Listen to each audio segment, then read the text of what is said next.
प्रचंड कट्टरतावाद, एकच ईश्वर आणि एकच धर्मग्रंथ असल्यानं अन्य समाजातील लोकांचे आचार विचार हे लोक शत्रू मानतात. त्यातूनच त्यांची जिहादी वृत्ती जन्म घेते. याच प्रवृत्तीनं जगामध्ये 57 देशांना जन्म घातला. त्यामुळे भारताच्या एकात्मतेलाही या प्रवृत्तीचा प्रचंड धोका असल्याचं ज्येष्ठ सामाजिक कार्यकर्ते निलेश धायरकर यांनी सांगितलं. डॉक्टर हेडगेवार व्याख्यानमालेमध्ये ते बोलत होते. कोल्हापुरातील प्रायव्हेट हायस्कूलमध्ये दरवर्षी डॉक्टर हेडगेवार व्याख्यानमालेचं आयोजन केलं जातं. या व्याख्यानमालेतून जगभरातील राष्ट्रांमध्ये सद्यस्थितीत सुरू असणाऱ्या घडामोडींची इत्थंभूत माहिती मिळते. शनिवारी सामाजिक कार्यकर्ते निलेश धायरकर यांचं व्याख्यान झालं. प्रारंभी हिंदू व्यासपीठाचे कार्यवाह उदय सांगवडेकर यांनी या व्याख्यानमालेची पार्श्वभूमी विशद केली.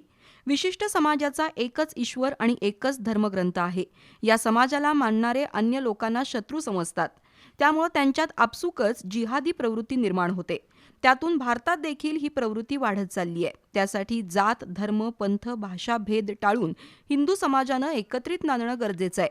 जिहादी प्रवृत्ती देशात एकी ठेवणार नाही. त्यातून देशाच्या स्वायत्ततेला, सार्वभौमत्वाला धोका निर्माण झाल्याचं निलेश धायरकर यांनी सांगितलं.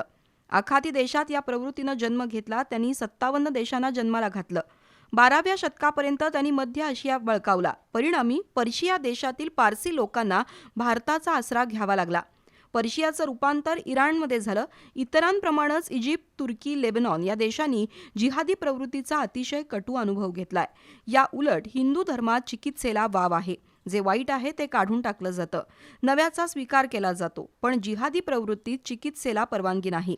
असं असलं तरी सगळेच अशा पद्धतीनं वर्तन करतात असंही नाही. आपल्या देशातील अनेक मुस्लिम नागरिकांनी देशासाठी बलिदान दिलंय. तसंच माजी राष्ट्रपती APJ अब्दुल कलाम, उस्ताद झाकीर हुसेन, पंडित बिस्मिल्ला खां यांनी आपल्या देशाचं नाव जागतिक पातळीवर उंचावलं.